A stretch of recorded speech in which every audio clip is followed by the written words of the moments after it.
Well, I don't know if you've noticed, but it's a little hot outside. Yeah, summer is here. Summer is here in a real way because we, of course, are in Las Vegas, Nevada. Well, it is so important. You've heard your mom tell you, probably your best friend tell you, maybe even your spouse told you, you've got to wear sunblock. And yet, time after time, we go outside without it. Why? Well, we're going to remind you today why you guys should all apply. Alexandra Sherman is joining us now. She's the founder and lead esthetician of the Lab SSP right here in Las Vegas. Welcome to the show, Alexandra. I can't wait to talk sunblock with you because I've been naughty. Sounds great. I think it's easy for us to forget, especially having been quarantined for so long. Now is a great time to get back into the routine of putting sunblock in when you're going in and out to work and people are going to the pool again. So it's good timing. Absolutely, for sure. And it's so important. I mean, it's really a matter of your health. It's more than just something that is cosmetic. You mentioned going back to work, and so that brings up a special kind of unique situation, I think, for many women, and that is kind of combining sunblock with makeup. What kind of advice do you have? Do you layer a layer of sunblock underneath a foundation? And how can you go about best maximizing sun protection while using makeup at the same time? Absolutely. So I would say that if you are the kind of person that needs to be in and out and ready to go to work right away, then one layer of SPF 50 before you put your makeup on is sufficient, especially if you're just going in and out of the car and working indoors. However, I would recommend that if you're going or if you're working outside or going in and out a lot to reapply throughout the day. But there are plenty of options now that combine SPF with makeup, tinted foundations, even as much as lip glosses with SPF that make it really easy to combine SPF into your everyday skincare and makeup routine.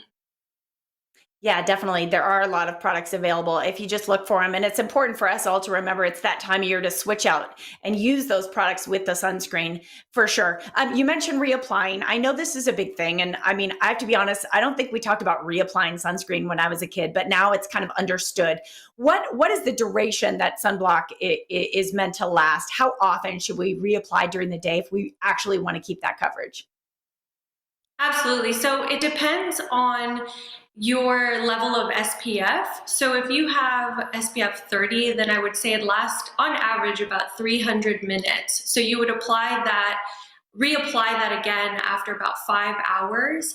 And for SPF 50, you can get away with an extra 2 hours of coverage. So it just depends on which you are applying right away. I love that you're recommending 50 because I think, I have some like 15 block around my house, and I'm like, okay, that just Yeah. does not cut it here in Southern Nevada for sure. What about, some habits we can have around the pool? It is that time of year where folks who have pools are definitely using them. Of course, there's thousands of people using pools on the Las Vegas Strip. What are some of our best practices there?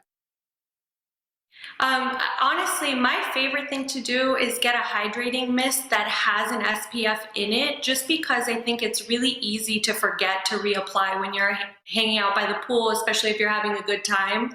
But when it gets really hot, I find that it's easier to make it a habit to spray something that feels cool to the skin and that you feel like you need. And then you're reapplying your sunscreen on your face. And as always, make sure you're taking care of your body as well.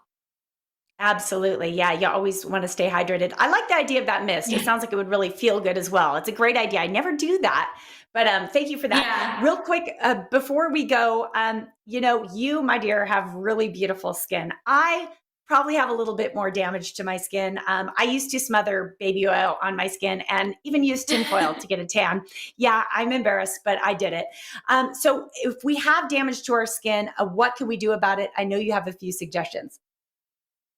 Yeah, so I would stick to skincare lines that help regenerate cellular turnover. It's never too late to start undoing hyperpigmentation and melasma. Of course, the more damage that you have to your skin, the longer and the more costly it might take to do so. But ultimately, it's never too late to start protecting, and to start getting that cellular turnover is what will really help even out your skin tone and essentially start on a fresh slate for future skincare routines that you want to incorporate.